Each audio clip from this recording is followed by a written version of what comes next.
Good evening, America. In today's video, I'd like to talk about some of the developments over the weekend with regards to President Trump's national emergency declaration to build the border wall along the United States southern border. As many of you are aware, last week the House passed a resolution to effectively block the emergency declaration by President Trump and to oppose it. At that point, the resolution was sent to the Senate.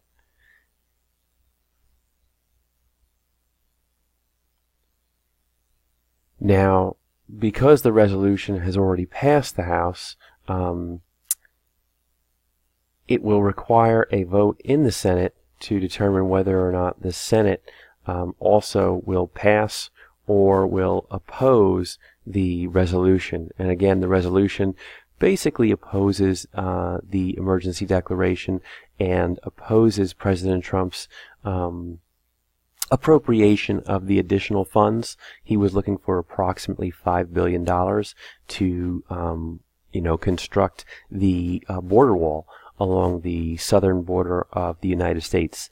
So the resolution basically blocked the president's ability to appropriate that funding. Now that the resolution is in the Senate, the question will become, what happens here? Now, most likely, all of the Democrats will vote in favor of the resolution which opposes President Trump's ability to declare the emergency and get the additional funding. But the hitch really is that that's not enough. The resolution will also require at least 4 Republicans to vote and to side with the Democrats, basically. So 4 Republicans will have to come out and basically say, yes, we oppose the emergency declaration, and we don't feel that President Trump should get the additional money to build the wall.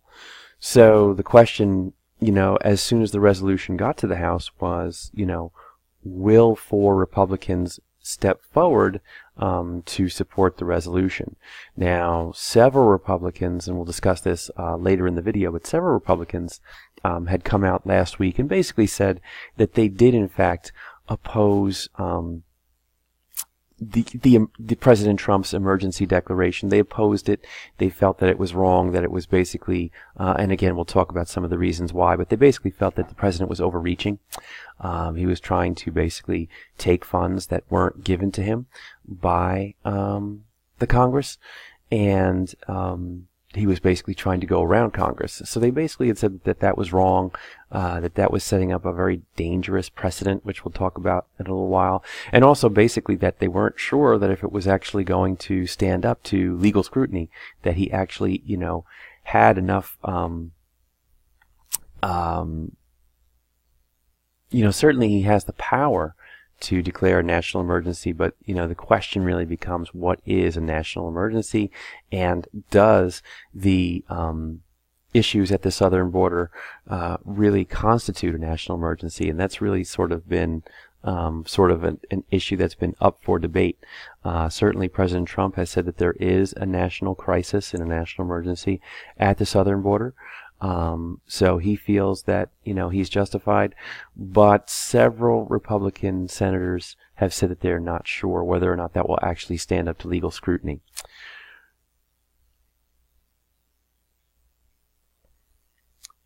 Now, beyond several Republican senators just, coming out and basically saying that they don't support President Trump's national emergency declaration, it will need to go further than that. 4 of them will actually have to vote, go on record basically, and vote with the Democrats for the resolution to pass. Now, 3 Republican senators have already said, when asked point blank, how will you vote? They had said that they will vote actually with the Democrats, and they will vote in favor of the resolution for it to pass, and basically to block the emergency declaration, to block the additional funds that President Trump is seeking. The Republicans that have already come on the record are Susan Collins of Maine, Lisa Murkowski out of Alaska, and Tom Tillis from North Carolina. So 3 have gone on record and said basically that when the vote happens, and it's not exactly clear when this vote will happen, but when the vote actually occurs, they will vote in favor of the resolution to block this emergency declaration. So sort of the important thing that sort of happened over the weekend is that the key fourth or final senator, certainly not maybe the final not Republican senator who at the end of the day will vote to support the resolution, but the fourth one that of the needed 4 basically stepped forward and said, you know what, I'm going to vote to block this emergency declaration too. And that was Rand Paul out of Kentucky. And, he was at a campaign rally, and he was asked, what are your views and how will you vote? So he did indicate that he will vote in favor of the resolution. He will vote to pass the resolution to block the emergency declaration. And here's what he had to say. And basically, this is something that, other senators have said privately as well, or publicly as well. And some of them have gone on the record, a few of them that we've mentioned, like Susan Collins, and basically said, this is how I feel, and, this is how I'm going to vote. Others have said, well, this is how I feel, but I'm not really sure how I'm going to vote. We really need to, talk more about it.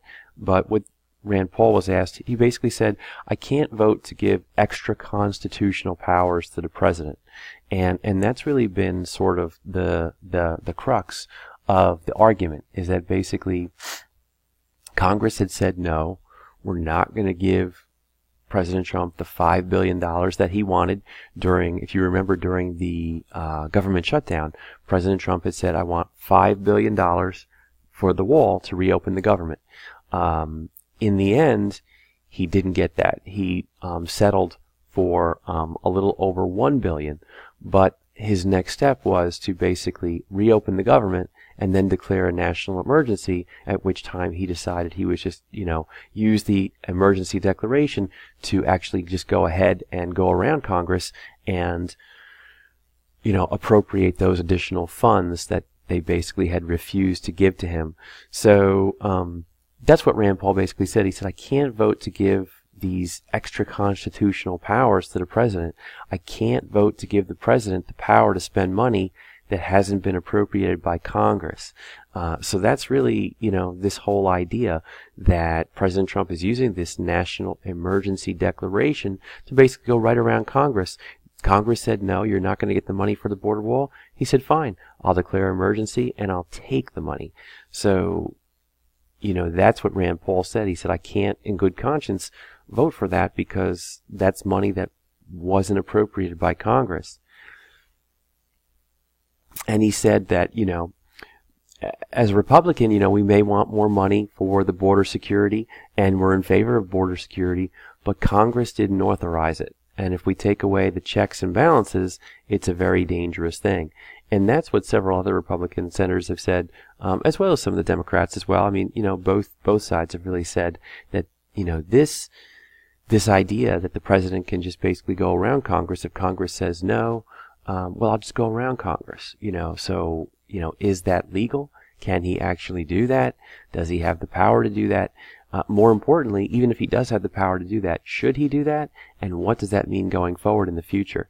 And that's really what some people like Mitt Romney have said. This is setting up a very, very dangerous precedent, because if President Trump, a Republican president, does this, who's to say that, if in 2020 a Democratic president, gets elected, this same exact thing, it doesn't happen then, where, Congress, doesn't support one of the Democratic president's ideas or requests for more money. So the president just declares a national emergency, goes around Congress and takes the money. So, that's a very, very dangerous precedent to set, because it basically is giving the president the power to go around the Constitution. And, that's not the point behind the U.S. government. The U.S. government has the House of Representatives, the Senate, and the president. so three separate and distinct bodies which need to come together and work together in order for them to effectively govern the nation. And it's a system of checks and balances so that one arm of the government does not become too powerful as compared to some of the others. And again, this is this idea that this is nothing new. What Rand Paul is saying is nothing necessarily new that other Republican senators haven't said as well. Like I said, Mitt Romney had come out, as well as Pat Toomey from Pennsylvania, Roger Wicker in Mississippi, and even Lamar Alexander out of Tennessee. They basically said that, we don't really support this idea that you're going to declare a national emergency declaration, but they haven't really said how they'll vote. So like Mitt Romney, he didn't really say how he'll vote, but he has come on record and basically say, I don't support this. I don't support this way that President Trump has done this with this national emergency declaration. That's not what I support. And again, this is the concerns that, have been raised. It's basically executive overreach. The president is going around Congress. And does he have the power to do that? In extreme emergency situations, it's on the books that he can. But again, does this meet that criteria? Does this meet that situation? And that's really the idea, It sets a very, very dangerous precedent for future presidencies, both Democratic and Republican, because now you have basically this situation where the president just basically said, no, you know what? I'm going to go around Congress. I'm going to go around the Senate. The Senate didn't give me what I want. The House didn't give me what I want. I'll just go around them and I'll just take it. And almost certainly this will face legal challenges because, again, the big question really, I think, that many people on both sides, Democrats and Republicans, have said is, okay, so we all agree that, we need to focus on, border security. Border security is important. We all want border security. But the situation at the border, is that a national emergency? Does that meet the criteria of a national emergency? What are the criteria of a national emergency? Because this is something that really, hasn't been used in many years. So what exactly fits these criteria? So certainly this will face legal challenges. It's not going to be just cut and dry. Now the president has said that, he is committed. He is not changing his mind. He is 100% committed on this, and if the Senate passes this resolution, he will veto it. So, and he feels that that will be the end of it, because he does not feel that the resolution will not have the power to withstand his presidential veto. And that may be the case. However, there will most probably or almost certainly be legal challenges that will oppose, the emergency declaration and the actual appropriation of the funds, even if he's able to veto the resolution. So, this certainly won't be the end of it. So this is going to be something that, continues on, could drag on for who knows how long, depending upon where it goes in the courts, how long it takes. I mean, it could take years, quite honestly. So we'll just have to see. But it's very interesting that it looks as if the resolution will pass the Senate. It's already passed the House, and the next stop will basically be to head to President Trump's desk, where he has said, like I said, he will veto it. So we'll have to see. He really hasn't flinched on that. He's basically been asked point blank, if it comes to you, what are your plans? He said, I'll veto it 100%. I'm 100% committed. So we'll have to see where it goes from there. But, we'll just have to watch this and sort of figure out, what are the next steps. So that's it for this video. I'd love to hear what you guys think. What are your comments? Especially, I'd love to hear, whether or not you guys, feel that this is executive overreach, and does the issues at the southern border actually, classify as a national emergency. Is this a national emergency? Does it qualify enough that the money can be appropriated? Because the money has to come from somewhere. That's the thing. It's not just this money that's sitting in some bank or some vault somewhere. I mean, this is money that, has already been appropriated for other things. Several weeks ago, the military had basically said that they're already planning on budgetary cuts because if this money, is appropriated and the president gets his money, it will have to come, there'll be certainly cuts at the government level, in the military level, the U.S. Army, you're sort of robbing Peter to pay Paul. You're building this border wall, but you're taking that money from the U.S. military. So are you, weakening national security and our abilities to defend our nation against, foreign powers? So in order to strengthen, the southern border.